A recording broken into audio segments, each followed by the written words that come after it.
Welcome to the Round Ball Podcast. Please like and subscribe. Thank you. Kevin Durant, it's like complicated, doesn't even begin to cover it.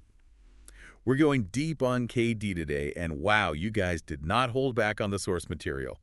A YouTube video essay titled The Kevin Durant Hater Manifesto. Bold move. And it lives up to the name, believe me. It's a long one, passionate, and gets right to the heart of how KD's whole career, legacy, everything is seen. Even with all the talent. Okay, so let's unpack this. Even haters can have insights, right? What's the core argument this hater manifesto is making about Kevin Durant? It boils down to this.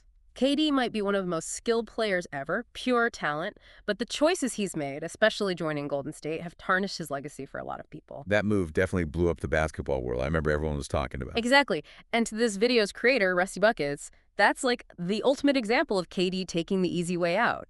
He's saying Durant robbed himself of the chance to prove he could lead a team to a championship on his own. Which is so interesting because back in Oklahoma City, he was adored. He was Mr. Faithful, the hometown hero. So to go from that to joining the team that just beat you. The video calls it breaking the basketball bro code, and I get that. A lot of fans felt that way. It felt almost like a betrayal, and it definitely colors how they see his championships with the Warriors. Yeah, impressive, but would it have meant more if he'd stayed in OKC, tried to win it with the team that drafted him? It makes you wonder if he ever thinks about that what-if scenario. Yeah. But hold on, before we get too deep into KD's head, let's stick with the hater manifesto for a sec. How does it back up this idea that Golden State hurt his legacy?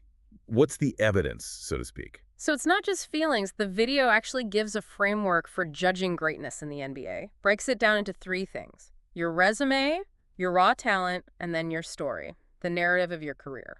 Okay, so it's not just about the rings and stats, but the story behind them. Exactly. And the video's argument is KD, he checks the boxes on talent, obviously. He's got a heck of a resume, too. 2 championships, MVP, scoring titles, the whole deal.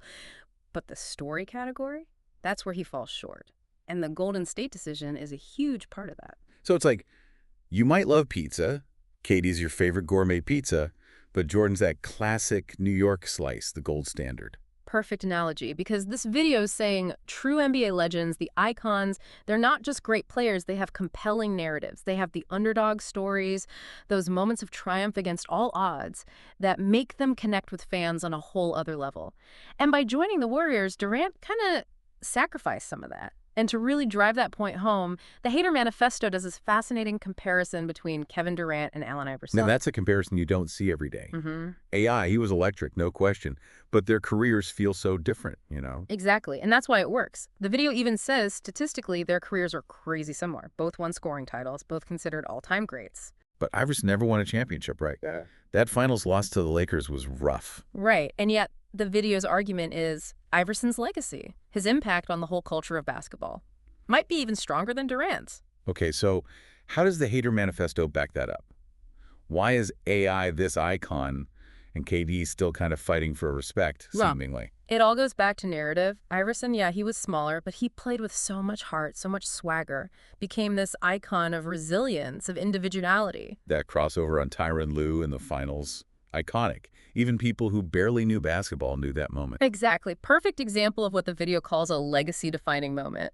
Durant's had game winners, amazing playoff runs, but none of them stick out the same way, It's like they get lost in the shuffle, all the moves, the drama around the decision. That's it exactly. The argument is KD, maybe without meaning to, keeps disrupting his own story. Golden State, Brooklyn, now Phoenix. It's like he's chasing something that keeps moving away. Makes you think about how KD is with the media, with fans online. Always kind of prickly, on the defensive. Does that play into the Hater Manifesto at all? Totally. Big part of it is on KD's public persona, this constant need for validation, being so sensitive to criticism. The video says that actually works against him being the GOAT. So it's not enough to just be great on the court. You got to project a certain image off of it, too. In a way, yeah. The video uses Jordan as, the opposite example. Love him or hate him, Jordan had that air of confidence, of inevitability that went beyond basketball. And that's something KD, going by this Hater Manifesto, hasn't figured out yet. Right. It's like he's in this loop of incredible plays, then a controversial decision, then getting defensive about the criticism. Can't escape his own story. It's almost tragic, this amazingly talented guy, but his own desire for greatness is working against him somehow. Yeah, the video definitely played up that angle. But to be fair to KD, it's got to be impossible these days for any athlete to totally control their own narrative, right? Social media age and all that. Oh, for sure. Every tweet, every Instagram comment, it all gets added to their story, whether they want it to or not. And this video would say KD leans into that too much.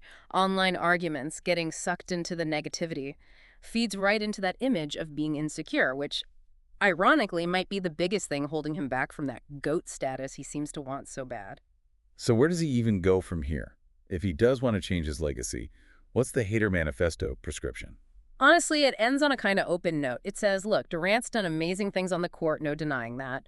But the challenge to him is find that same level of mastery over his own narrative.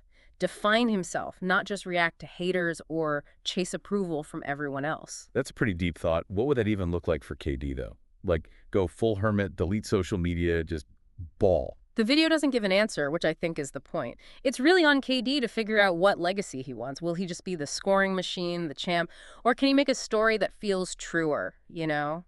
One that lasts longer than just the wins and losses? Now that is something to think about. So there you have it. A deep dive into the wild world of Kevin Durant, seen through the lens of, well, a self-proclaimed hater. What do you all take away from this hater manifesto? Up to you. But one thing's for sure, KD's story isn't done yet. It's going to be fascinating to see what this next chapter holds for one of the most talented and most talked about players in the game.